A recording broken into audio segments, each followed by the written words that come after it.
மத்தேயு 17 அதிகாரம். 6 நாளைக்கு பின்பு இயேசு பேதுருவையும் யாக்கோபையும் அவனுடைய சகோதரனாகிய யோவானையும் கூட்டிக் கொண்டு தனித்திருக்கும்படி உயர்ந்த மலையின் மேல் போய் அவர்களுக்கு முன்பாக மறுரூபமானார். அவர் முகம் சூரியனைப் போல பிரகாசித்தது.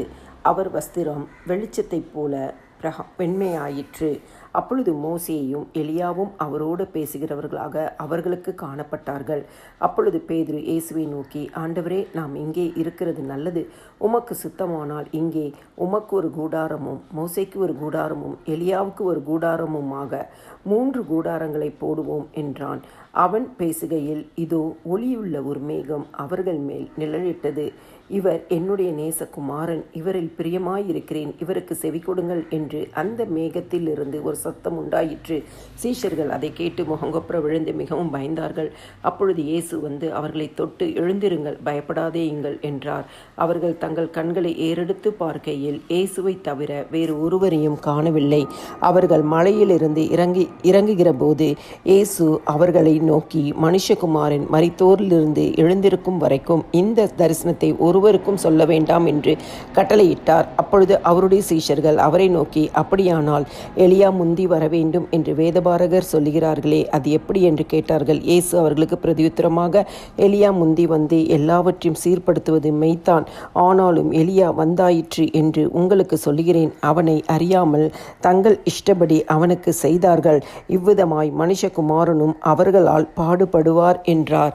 அவர் யோவான் ஸ்நானனை குறித்து தங்களுக்கு சொன்னார் என்று சீஷர்கள் அப்பொழுது அறிந்து கொண்டார்கள்.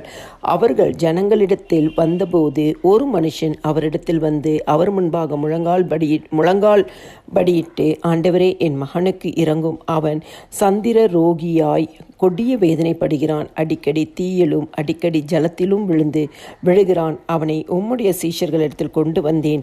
அவனை சொஸ்தமாக்க அவர்களால் கூடாமற் போயிற்று என்றான்.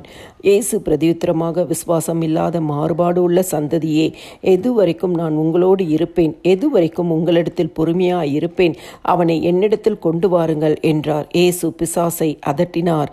உடனே அது அவனை விட்டு புறப்பட்டது. அந்நேரமே அந்த இளைஞன் சொஸ்தமானான். அப்பொழுது சீஷர்கள் இயேசுவினிடத்தில் தனித்து வந்து, அதை துரத்திவிட எங்களால் ஏன் கூடாமற் போயிற்று என்று கேட்டார்கள். அதற்கு இயேசு, உங்கள் அவிசுவாசத்தினாலே தான். கடுகு விதை அளவு விசுவாசம் உங்களுக்கு இருந்தால் நீங்கள் இந்த மலையை பார்த்து இவ்விடம் விட்டு அப்புறம் போ என்று சொல்ல, அது அப்புறம் போ, உங்களால் கூடாத காரியம் ஒன்றுமிராது என்று மெய்யாகவே உங்களுக்கு சொல்கிறேன். இந்த ஜாதி பிசாசு ஜெபத்தினாலும் உபவாசத்தினாலுமே அன்றி மற்ற எவ்விதத்தினாலும் புறப்பட்டு போகாது என்றார். அவர்கள் கலிலேயாவிலே சஞ்சரிக்கும் போது இயேசு அவர்களை நோக்கி, மனுஷகுமாரன் மனுஷர் கைகளில் ஒப்பு கொடுக்கப்படுவார். அவர்கள் அவரை கொலை செய்வார்கள். ஆகிலும் 3ஆம் நாளிலே உயிர்த்தெழுந்திருப்பார் என்றார். அவர்கள் மிகுந்த துக்கம் அடைந்தார்கள். அவர்கள் கப்பர்நகூமில் வந்தபோது வரி பணம் வாங்குகிறவர்கள் பேதுருவினிடத்தில் வந்து, உங்கள் போதகர் வரி பணம் செலுத்துகிறதில்லையா என்று கேட்டார்கள். செலுத்துகிறார் என்றான். அவன் வீட்டிற்குள் வந்தபோது அவன் பேசுகிறதுக்கு முன்னமே இயேசு அவனை நோக்கி, சீமோனே, உனக்கு எப்படி தோன்றுகிறது? பூமியின் ராஜாக்கள் தீர்வையும் வரியையும் தங்கள் பிள்ளைகளிடத்திலோ அந்நியரிடத்திலோ யாரிடத்தில் வாங்குகிறார்கள் என்று கேட்டார். அதற்கு பேதுரு, அந்நியரிடத்தில் வாங்குகிறார்கள் என்றான். இயேசு அவனை நோக்கி, அப்படியானால் பிள்ளைகள் அதை செலுத்த வேண்டுவதில்லையே.